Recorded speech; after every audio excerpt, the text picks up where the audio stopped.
নমস্কাৰ মই মোৰ সকলো জ্যোতিষ অনুৰাগীক মোৰ ফালৰ পৰা সম্ভাষণ জনাইছোঁ। মই আপোনালোকৰ লগত নক্ষত্ৰ জন্মগত ফল বিষয়ে কিছু কথা কৈ আছোঁ। নিশ্চয় গম পাইছে, আজি সকালে চোৱা নাই, আগৰ ভিডিঅ'টোত চাই ল'ব। তাত মই একাধিক্ৰমে দি দিছোঁ যে আমাৰ জন্ম সময়ত আমি যি নক্ষত্ৰ জন্ম গ্ৰহণ কৰোঁ সেই নক্ষত্ৰগত ফল কেনেকুৱা হ'ব পাৰে। আৰু কোৱা হৈছে আপোনাৰ চন্দ্ৰ যিটো নক্ষত্ৰত পৰি আছে সেইটোৱে আপোনাৰ ৰাশি। গতিকে মই ইয়াত ডিটেইল নকওঁ। গতিকে মই এতিয়া কালি মই কৈছোঁ, যোৱাকালি মই কৈছিলোঁ আপোনালোকক চিত্ৰা নক্ষত্ৰলৈকে। গতিকে চিত্ৰা নক্ষত্ৰত এৰিছোঁ, বাকী আকৌ আমাৰ থাকি গ'ল 13টা নক্ষত্ৰ, কালি 14টা গ'ল, তাতে 27টা নক্ষত্ৰ। যিহেতু আমাৰ বিশেষকৈ জাতক জাতিকাসকলৰ প্ৰত্যেকে কোনোবা নহয় কোনোবা এটা নক্ষত্ৰজাত জন্ম হৈছে, আৰু সেইমতে আপোনালোকৰ ৰাশি হ'লেও সেইমতে ফলবিলাক ইফাল সিফাল হৈ যায়। কেতিয়াবা দেখা যায় যে এটা নক্ষত্ৰৰ কেতিয়াবা কি হয় যে আপোনালোকক কৈ দিছোঁ যে কিছুমান মই কৈছোঁ যে 9টা চৰণ বা পাঠ লৈ ফালে এটা ৰাশি গঠন হয়। গতিকে যিকোনো ৰাশি এটাত 3টা নক্ষত্ৰ সংযোগ হৈ থাকে। তাৰ ফলত কিন্তু তাৰতম্য হৈ যায়, ফলবিলাক তাৰতম্য হয়। যেতিয়া এটা ৰাশিত দুটা চৰণ থাকি গ'ল, আন এটা ৰাশিত 2টা চৰণ থাকি গ'ল, অকণমান কিন্তু অলপ ইফাল সিফাল হৈ যায় ফলবিলাক। তথাপিতো স্বাভাৱিকতে যিটো এটা আমাৰ গড় হিচাপত যিটো আমি টানি আনিছে, আমাৰ জ্যোতিষশাস্ত্ৰই কৈ গৈছে যে সেইমতেহে মই কিছু তথ্য দাঙি ধৰিছোঁ আপোনালোকৰ আগত। কাৰণ জানি লওক, আপোনালোকে নিজেও কিছু গম পোৱাটো ভাল। যিহেতু প্ৰত্যেকে কিছুমানে সোধে নৰগণৰ মানুহ, দেৱগণ। কেতিয়াবা দেখা যায় যে নৰগণৰ মানুহো মানে অকণমান ইফাল সিফাল হয় নক্ষত্ৰ হিচাপত, আৰু কেতিয়াবা আপোনাৰ ৰাক্ষসগণৰ মানুহৰ সুফল ভোগ কৰে, ভোগ জীৱনত কৰে। ঠিক এনেকুৱা কথা। আহি আছোঁ এতিয়া, আজি আহি গ'ল মোৰ প্ৰথম কথা স্বাতী নক্ষত্ৰ। স্বাতী নক্ষত্ৰ আমাৰ 27টা নক্ষত্ৰৰ 15 নম্বৰ নক্ষত্ৰ। গতিকে এই স্বাতী নক্ষত্ৰ গণ দেৱগণ, গতিকে আপোনালোকে মনত ৰাখিব, গণটো আপোনালোকৰ দেৱগণ হ'ল। এই নক্ষত্ৰত জাতক জাতিকাসকল পুত্ৰ কন্যাৰ সৈতে মহাসুখী হয়, স্বাধীন চেতিয়া হয়, পেচা কিনা বিষয়ত পাকৈত হয়, ধাৰ্মিক, উচ্চ পদস্থ ব্যক্তি, প্ৰিয়পাত্ৰ। তেওঁলোকে ধন সম্পদ সহজে অৰ্জন কৰিব পাৰে। গতিকে স্বাতী নক্ষত্ৰ যিসকল আপোনালোক দেৱগণৰ মানুহ, আৰু আপোনালোকে গমেই পালে যে আপোনালোকৰ ধন সম্পদ অৰ্জন কৰাত বেছি কষ্ট কৰিব লগা নহয় বিশেষকৈ। ইয়াৰ পিছত আহিল আমাৰ 16 নম্বৰ নক্ষত্ৰ বিশাখা নক্ষত্ৰ। এই নক্ষত্ৰ গণ আপুনি কোন গণৰ হ'ব? ৰাক্ষসগণ। আৰু আজিকালি ৰাক্ষসগণ নকয়, দেৱাৰীগণ বুলি কয়। গতিকে সেইটো মনত ৰাখিব, দেৱগণ আৰু দেৱাৰীগণ পাৰ্থক্য হ'ল কি সেইখিনিতে, যে যিটো ৰাক্ষসগণ সেইটোকে দেৱাৰীগণ বুলি কোৱা হয় বৰ্তমান। যিসকল এই জাতক জাতিকে এই নক্ষত্ৰত জন্ম লাভ কৰিছে সেইসকল জাতক কিছু পৰিমাণ ধূৰ্ত হয়, লোভী হয়, লোভী হয়, নিজ উদ্দেশ্য সাধনৰ বাবে বিশেষ তৎপৰ হৈ থাকে। এই জাতক জাতিকাসকল নিজৰ উদ্দেশ্য সাধনৰ ক্ষেত্ৰত তৎপৰ হৈ থাকে, বিবাদপ্ৰিয় কিন্তু কাৰ্যদক্ষ। তাৰমানে যিকোনো কাম কৰিব পাৰে, কাৰ্যদক্ষ, যিকোনো কামত লাগি ধৰাৰ ধৈৰ্য কিন্তু কম হয়। কাৰ্যদক্ষ হয় কিন্তু বেছি সময় যিকোনো কামত লাগি থাকিব টান পায়, শত্ৰুৰ দ্বাৰা ক্ষতিগ্ৰস্ত হয় বিশেষকৈ। এইটো কথা হ'ল যে বিশাখা নক্ষত্ৰৰ এইটো হ'ল আপোনালোকৰ ফল, ভাগ্যফল। নেক্সট আহিল আপোনাৰ 17 নম্বৰ নক্ষত্ৰ অনুৰাধা নক্ষত্ৰ। যিসকল অনুৰাধা নক্ষত্ৰত জন্ম লাভ কৰিছে সেইসকল দেৱগণৰ মানুহ, জাতক হওক জাতিকা হওক দেৱগণ। সাধাৰণতে এই নক্ষত্ৰ জাতক জাতিকাসকল দয়ালু হয়, ভ্ৰমণপ্ৰিয় হয়, জ্ঞান অৰ্জনত পাৰদৰ্শী হয়, সকলো কৰ্মতে সতৰ্ক থাকে। আচলতে এওঁলোক কঠোৰ হ'ব নোৱাৰে, কিন্তু এওঁলোক কঠোৰ হ'ব নোৱাৰে কেতিয়াও। বন্ধুত্ব অটুট ৰাখে, আকৌ ঠগাব নোৱাৰে। এইখিনি হ'ল অনুৰাধাৰ নক্ষত্ৰত যিসকল জাতক জাতিকাই জন্ম লাভ কৰিছে, আপোনালোকে এনেকুৱা এটা দিশত আগবাঢ়ি যাব বা গৈ আছে। নিশ্চয় আপোনালোকে এনেকুৱা এটা ফল আপোনালোকে লৈ আহিছে।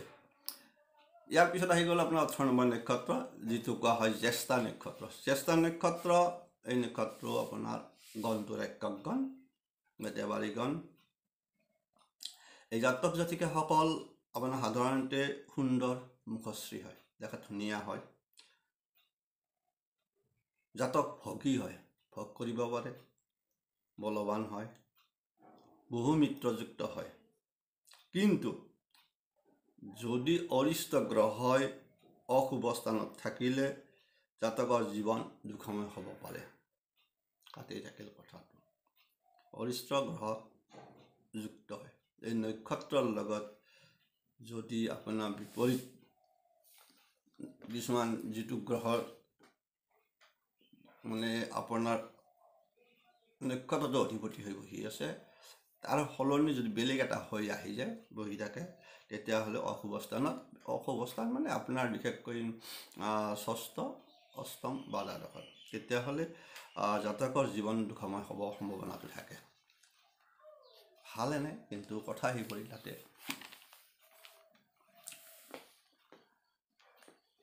আনফালে এতিয়া 19 নম্বৰ নক্ষত্ৰ মূলা নক্ষত্ৰ। এই নক্ষত্ৰৰ জাতক জাতিকাসকল কিছু পৰিমাণে হিংস্ৰ স্বভাৱৰ হয়। হিংস্ৰ মানে খঙাল স্বভাৱৰ হয়। গণটোৰ একক গণ, মূলা নক্ষত্ৰ। ভোগী হয়, ধনী হয়, কামত নিপুণ হয়, মান মৰ্যাদা লাভ কৰে, বিদ্যানুৰাগীও হয়, কিন্তু বৃদ্ধ বয়সত দৰিদ্ৰ হোৱাৰ সম্ভাৱনাটো থাকে। যিসকল জাতক জাতিকা মূলা নক্ষত্ৰ, তাৰ নক্ষত্ৰ ফলটো এনেকুৱাই। খুব পাব, কিন্তু বৃদ্ধ বয়সত আপোনাৰ হাতত টকা পইচাৰ অভাৱ হ'ব পাৰে। জীৱনত বহুত টকা মানুহৰ নাই, শেষ মুহূৰ্তত অকণমান থাকি যায়। এতিয়া আহিল আপোনাৰ 20 নম্বৰ নক্ষত্ৰ পূৰ্বখাৰা নক্ষত্ৰ। এই নক্ষত্ৰতো জাতক জাতিকাসকল সৌভাগ্যৱান হয়। সন্তান, অৰ্থ, কৰ্ম, পতি অথবা পত্নী আশা কৰাৰ কাৰণে পায়। খুব ভাল। পূৰ্বখাৰা নক্ষত্ৰ যিসকল জাতক জাতিকা জন্ম গ্ৰহণ কৰিছে, গণটো নৰগণ। গতিকে আপোনালোকে গমেই পালে, যি বিচাৰে মনেদি সেয়ে পায় মোটামুটি। গতিকে সেইকাৰণে এই ব্যক্তিগণ সকলোৰে প্ৰিয় হয়, কাৰ্যলক্ষ্য আৰু সুযোগ সন্ধানী হয়। সুযোগ লাভৰ বাবে ধৈৰ্য ধৰি অপেক্ষা কৰিব পাৰে, ধৈৰ্য গুণটো যথেষ্ট হয়। বিপদ আপদত ধীৰ স্থিৰ হৈ থাকিব পাৰে। আপোনালোকে গমেই পালে পূৰ্বখাৰা নক্ষত্ৰ তৰাগণ, কিন্তু এই খুব ভাল এটা নক্ষত্ৰ, গুণগত ফল। গতিকে সেইমতে ভাগ্য ফলটো সেনেকুৱাই। জাতক জাতিকাসকল ভাগ্যৱান বুলি ক'ব পাৰি, যিবিলাক জাতক জাতিকা পূৰ্বখাৰা নক্ষত্ৰত জন্ম লাভ কৰিছে। এতিয়া আহিল উত্তৰখাৰা নক্ষত্ৰ। এইটো আপোনাৰ 21 নম্বৰ নক্ষত্ৰ, ইয়াৰ গণটো নৰগণ। এই নক্ষত্ৰতো জাতক জাতিকা ভক্তি আৰু তীৰ্থপৰায়ণ হয়। এওঁলোক মানি হয়, বিবেচক হয় আৰু ভাগ্যৱান হয়।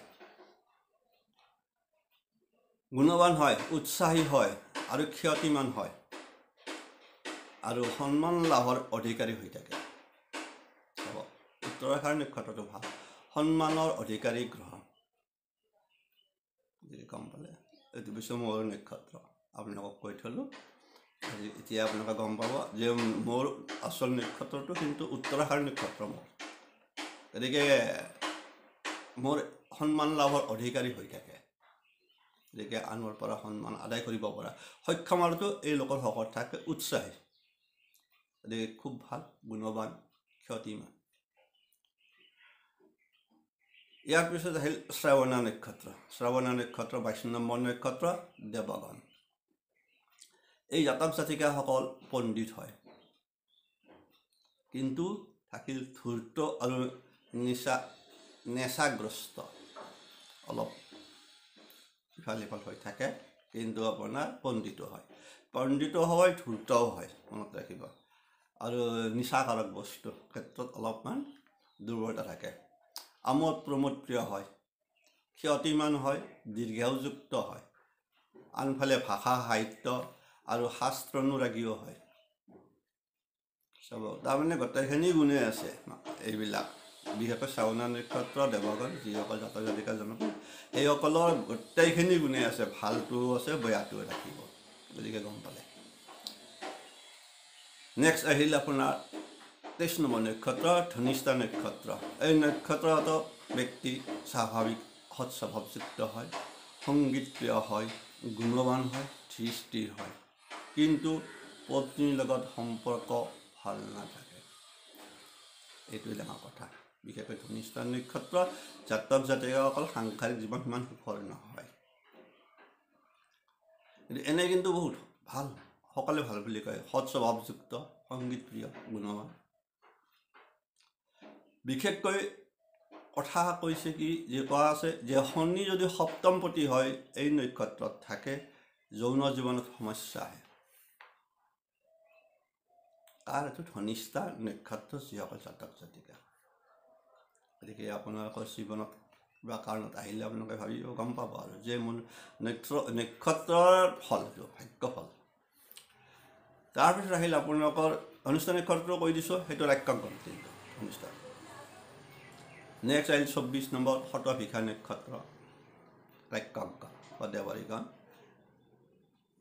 শতভিষা নক্ষত্ৰত এই জাতক জাতিকাসকল বাকপটু হয়, তেওঁলোক উৎসাহী হয়, সাহসী হয়, স্পষ্টবাদী হয়, সুৰসিক হয়, কামনা বাসনাত আসক্ত হয়, কিছু পৰিমাণে মেজাজী ধৰণৰ হয়। মেজাজী বুলি কয় যাক, এইটো অকল জানে।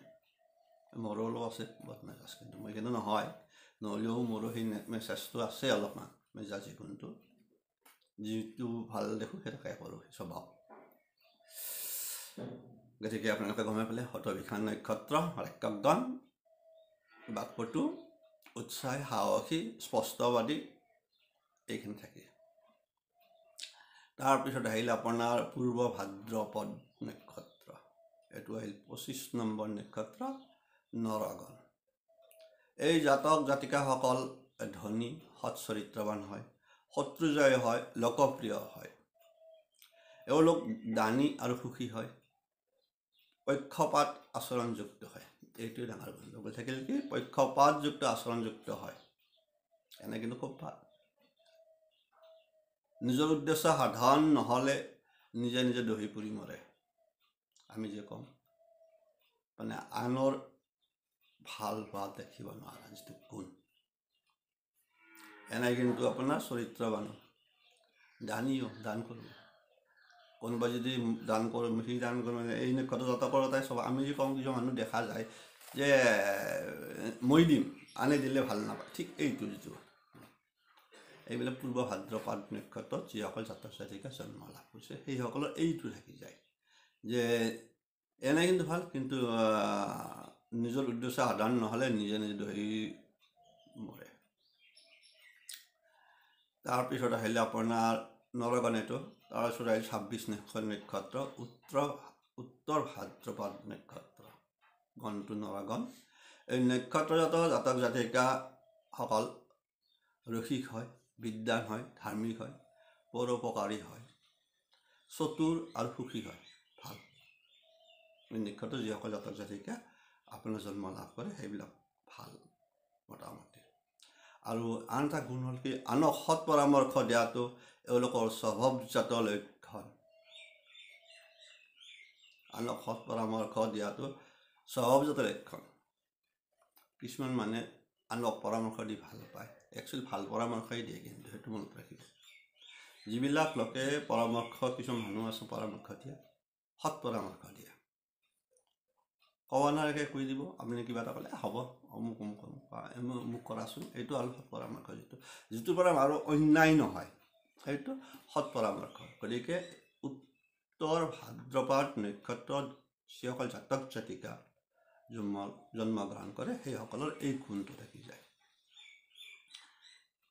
এতিয়া আহিলে আমাৰ এটাতকৈ শেষ নক্ষত্ৰ, সেইটো হ'ল আপোনাৰ ৰেৱতী নক্ষত্ৰ। আমাৰ ৰাশি চক্ৰৰ আটাইতকৈ শেষৰ নক্ষত্ৰ ৰেৱতী নক্ষত্ৰ, দেৱগণ। এই নক্ষত্ৰ জাতক জাতিকাসকল সুদেহী হয়, দেখাত ধুনীয়া হয়। দেৱগণ গণটো ভাগ্যৱান হয়, লোকপ্ৰিয় হয় আৰু দেশপ্ৰেমী হয়। গতিকে আপোনালোকে নিশ্চয় গম পালে, আগতো মই যোৱাকালি দিছোঁ 14টা নক্ষত্ৰৰ বিষয়ে, আজি মই দিলোঁ বাকীকেইটা নক্ষত্ৰৰ কথা। এতিয়া আপোনালোকে নিজে নিজে গম পাব যে আপোনাৰ বিশেষকৈ নক্ষত্ৰজাত ভাগ্যফল আপোনাৰ কেনেকুৱা হ'বৰ সম্ভাৱনা থাকি গ'ল, আপোনাৰ চৰিত্ৰত কেনেকুৱা প্ৰভাৱ পেলায়, এইটো কিছু সূক্ষ্মভাৱে কোৱা হ'লে এই বস্তুটো গম পালে। গতিকে আপোনালোকে চাই ল'ব, আপোনাৰ ল'ৰা ছোৱালীৰ ক্ষেত্ৰত চাই ল'ব পাৰিব কিছু পৰিমাণে। কিন্তু তাৰ লগত এটা আপোনালোকক কথা কৈ থৈ দিওঁ যে মই সেইটো বস্তু দিব বিচৰা নাই। আচলতে আমাৰ এই নক্ষত্ৰৰ পৰাই, আমি যিটো নক্ষত্ৰত জন্মগ্ৰহণ কৰিছোঁ, এই নক্ষত্ৰৰ পৰাই আমাৰ বহুটা ৰিষ্ট গম পোৱা যায়। এনে কুণ্ডলীখন বিচাৰ কৰোঁতে সেইটো বেলেগ, আৰু আপোনাৰ নক্ষত্ৰ জাত যিটো আপোনাৰ ৰিষ্ট বুলি কয়, আপুনি যিটো নক্ষত্ৰৰ জন্মগ্ৰহণ কৰিছে সেইসকল কিছুমান নক্ষত্ৰৰ জাত আপোনাৰ কিছুমান ৰিষ্ট গম পোৱা যায়। আমি যে কওঁ ৰিষ্ট, গোটেই জীৱনটো যদি থাকে এনেকুৱা ৰিষ্ট দিয়াই থাকে, আছে, ক'ব বিচৰা নাই আৰু মুখ্য কথা ক'ব ধৰক এনেকুৱাকৈ আছে। কিছুমান ৰিষ্ট মই কৈ দিছোঁ, নাম নকওঁ, আপোনালোকক মই এটা সাধাৰণ উদাহৰণ দিছোঁ, কোন নক্ষত্ৰৰ কথা কোৱা নাই, কিন্তু এনেকুৱাকৈ কৈ দিয়া আছে যে চাবৰ ফল কোৱা আছে যে ৰিষ্ট ফল, যে ৰিষ্ট ফল কোৱা আছে কি এনেকুৱাকৈ আছে যে চাওক মই কৈছোঁ ৰিষ্ট ফলত আছে যে 1 বছৰ 7 মাহত বাত ৰোগ, 4 বছৰ 5 মাহ 7 দিনত শাৰীৰিক কষ্ট, 11 বছৰ 7 মাহত চৰ্মৰোগ,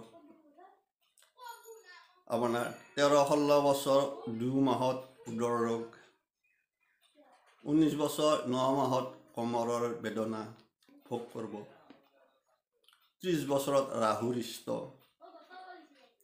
39 বছৰত প্ৰবাসে কষ্ট, আয়ুস 87 বছৰ 1 মাহ 15 দিন, মাঘ মাহ শুক্ল দশমী শনিবাৰ, পূৰ্ব ফাল্গুনী নক্ষত্ৰ, বেলা 10টা দণ্ড, ৰক্তপাতে মৃত্যু। কাৰণ এইটো বস্তু যিহেতু মৃত্যু বিজ্ঞান য'ত সংযোগ হৈ আছে, ঠিক এনেকুৱাকৈ আপোনাৰ কিছুমান নিৰ্দিষ্টভাৱে কৈ থোৱা আছে। আপুনি যদি এই যিটো মই ক'লোঁ এই বিষয়বস্তুটো কিয় কোৱা নাই, কাৰণ এতিয়া আপোনাক মই ক'ব পাৰোঁ, কিন্তু কথা হ'লে আপোনাৰ টেনশ্যন আহি থাকিব, মোৰ হ'ব নেকি, আৰু হ'বইও আপোনাৰ।